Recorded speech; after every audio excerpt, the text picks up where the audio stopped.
નમસ્કાર મિત્રો. Iran, Israel અને અમેરિકા વચ્ચે યુદ્ધ તો હવે શરૂ થયું છે, પરંતુ ગુજરાતની તમામ આંગણવાડી બહેનો છેલ્લા 6-8 મહિનાથી ગુજરાત સરકાર જોડે એક યુદ્ધ લડી રહી છે.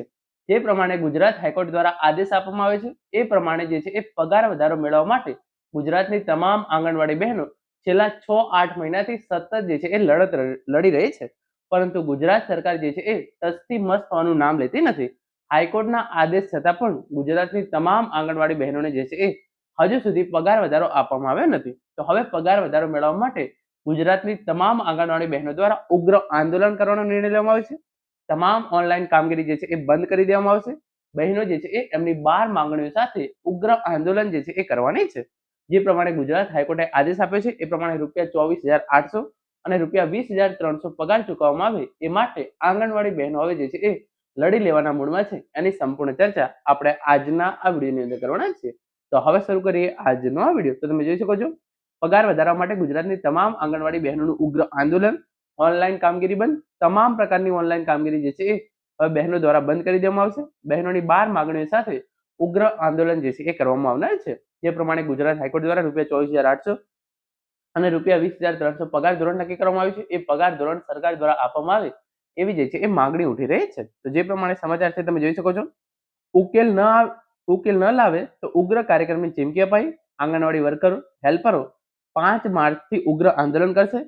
તમામ ઓનલાઈન કામગીરી જે છે એ બહેનો દ્વારા બંધ કરી દેવામાં આવશે. તો 5 માર્ચથી જે છે એ આંગણવાડી વર્કર અને હેલ્પરો જે છે એ ગુજરાત સરકાર સામે ઉગ્ર આંદોલન જે છે એ કરવામાં આવનાર છે. અને તમામ પ્રકારની ઓનલાઈન કામગીરી છે એને પણ જે છે એ બંધ કરી દેવામાં આવનાર છે. આંગણવાડી વર્કર તથા હેલ્પર બહેનો 5 માર્ચથી આંદોલનના માર્ગે જશે અને તમામ પ્રકારની ઓનલાઈન કામગીરી જે છે એ બંધ કરાશે. આ લડત છતાં સરકાર તે પછી પણ જો બેઠક યોજીને પ્રશ્નોનો ઉકેલ ન લાવે તો વધુ ઉગ્ર કાર્યક્રમ આપવાની જે છે એ ચીમકી અપાઈ છે.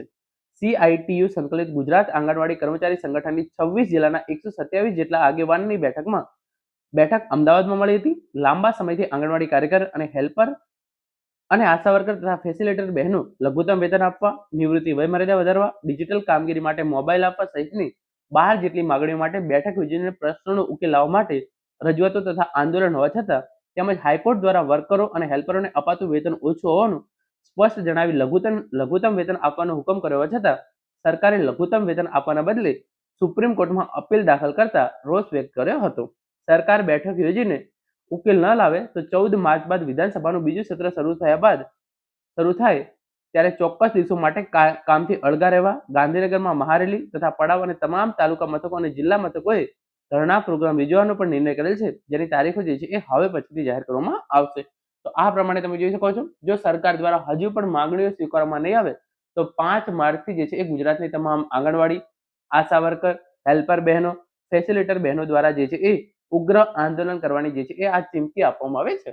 મને લાગે છે ત્યાં સુધી હવે તો જે છે એ સરકારે તમામ બહેનોનું જે છે એ હિત વિચારવું જોઈએ અને આ જે પ્રમાણે ગુજરાત હાઈકોર્ટે આદેશ કર્યો છે એ પ્રમાણે પગાર વધારો જે છે એ કરી આપવો જોઈએ. હવે બહેનો શું નિર્ણય લે છે એ હવે આપણે આગળના વિડીયોની અંદર જોઈશું. Thank you so much for watching.